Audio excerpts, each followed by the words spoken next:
Good evening, everyone, and welcome to Look What I Found, a Mythos Busters production. I'm Sean. Joining me tonight are my fellow Busters. We've got Scott. Hey, Scott. Hello. And we've got Nick. Hey, Nick. Hello. I preempted hello, sorry. It's all right. It worked.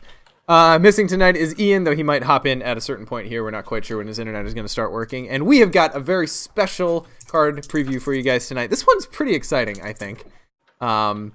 So first of all, thanks to FFG for continuing to supply us with fun cards to preview. It's really a fun thing that we get to do with y'all.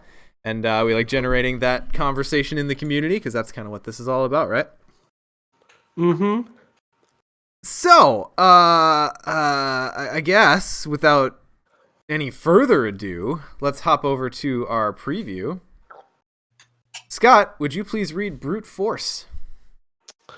I would love to. Oh my god, I love this card. All right, so Brute Force is a survivor skill card. It is level 1, and it has a combat icon. It is innate. Also, Silas can take it. And developed. Max 1 committed per skill test. While Brute Force is committed during a basic fight action, it gains 2 combat icons and the text, if this test is successful by 2 or more, this attack deals +2 damage. Oof. Whew. That's awesome. Oof. Need to towel off after that one.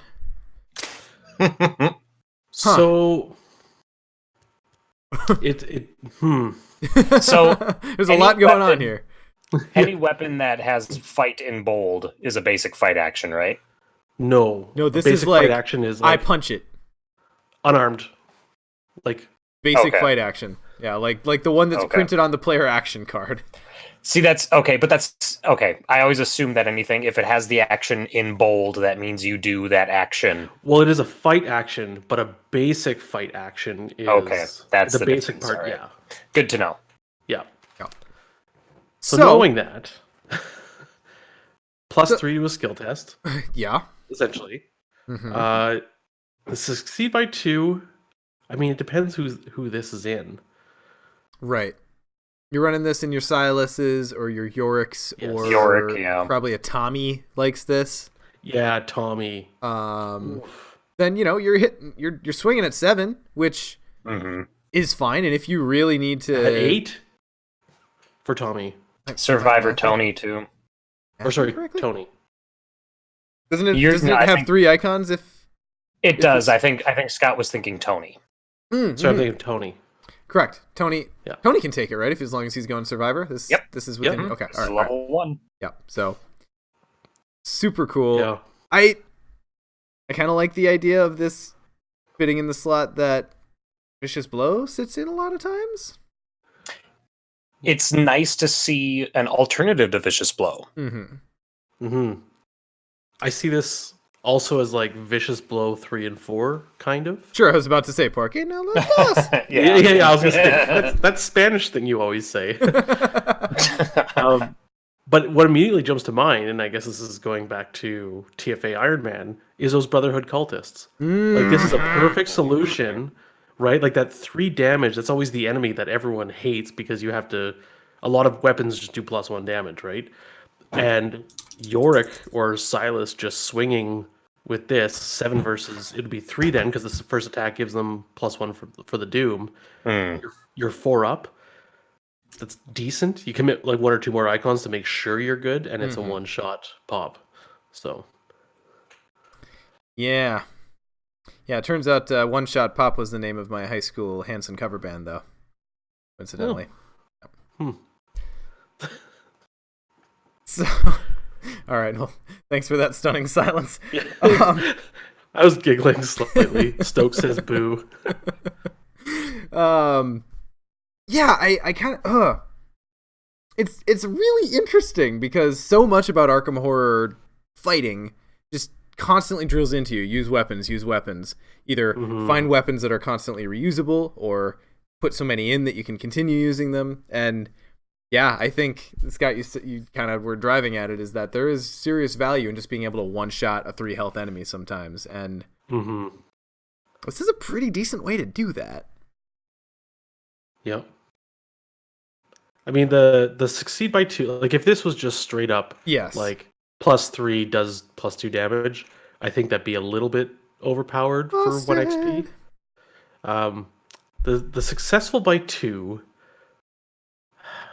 like, I mean, it gives you the +2, but it says you have to succeed by 2, right? So you're either going to do 1 or 3 damage. Like, yeah, like, I really like it. There is a bit of gamble in there. I don't think I'd take it on hard or expert. Like, I think this is a great standard card because I feel like the succeed by 2 play style, I don't think works as great in those higher levels. As someone who has extensively tested the Skids win by 2 build, correct? My current win by 2 one is Finn, and it does pretty good. I call it succeed by 9. Sure. Because it's just whole hog into it. Yeah, I mean, when you're smashing stats together, that's the thing. Yeah. Can Finn take this? He can't level up his survivor access, can he? No, he's just level 0. Yeah. Who put it? Sageless one. Commit a couple of vicious blows to it. Absolutely. Combine this with like upgraded vicious blows and just like 8 damage, punch an enemy. Just drop the damn nuke. Yeah. Yeah, so who I'm trying to get straight in my head who can take this. So it's obviously anyone with Survivor on the front. Yeah. Or Survivor in the back. Well, yeah. That's helpful. Well, the 0 to 2, the off-class survivors. Right. I guess. Yeah. Marie can't take it, right? Not that she would, but I'm just trying to remember where it can even go. Yorick. I'm not. Agnes could take it, but unless you're doing Forbidden Axe, I don't see it. But even then, no. This is just punching by itself. So no. So just no. Well, this goes in my what's her name? Agnes, able-bodied deck. Oh, does it? Okay. Yeah. Where Agnes uses her combat stat. It's a thing. It happens. Oh, true. Fight or flight with Agnes. Like this on a fight or flight turn, hitting by getting up by 2 is not going to be nearly as hard. I didn't think about that. Blood Pact, able body. Okay, all right. I'm convinced. Y'all win. It's fine. Admit when I'm wrong.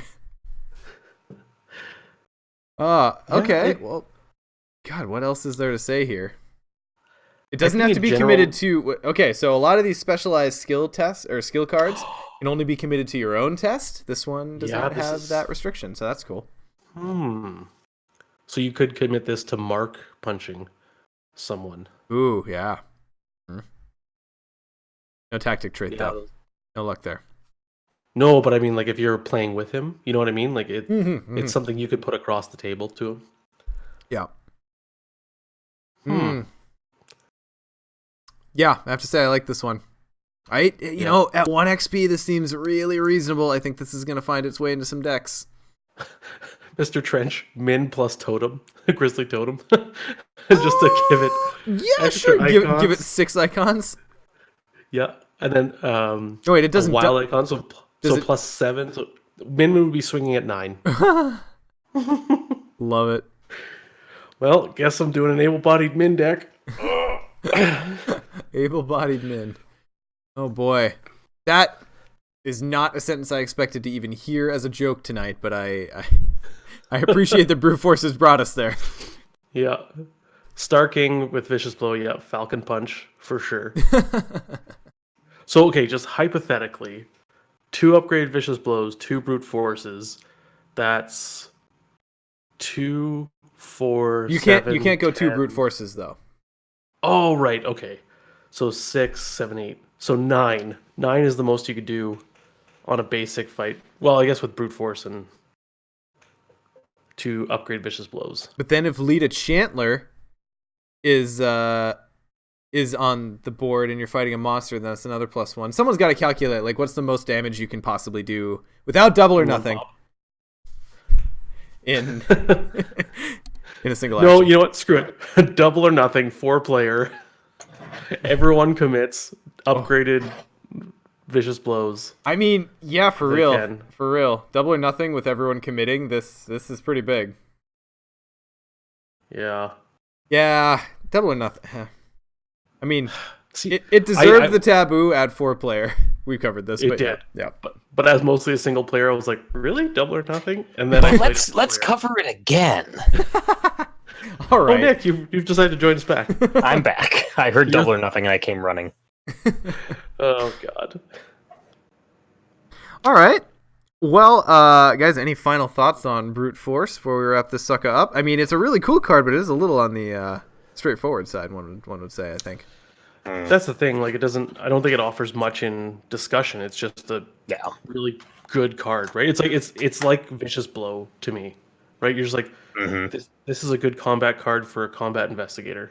Yep. Full stop. I look forward to playing it as Vicious Blow number 3 and 4 in Gators that can take it. So. Okay, no, those. Yep, exactly. Excellent. Well, again, thanks to FFG for providing us with the preview. For those of you in Twitch, we are actually going to be moving to our Discord server to record episode 72 of Mythos Buster. So if you'd like to come listen live, please join us. If someone wouldn't mind posting the link in there, I'd be very appreciative. Got it. Thank you.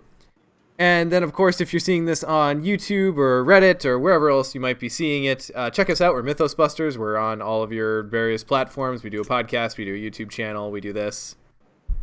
And, we occasionally do musical episodes. That's a feather we have planted in our caps. All right. Well, thanks, everyone, for joining us. We'll see you in the Discord server. And talk to y'all later. Bye. Bye. Bye.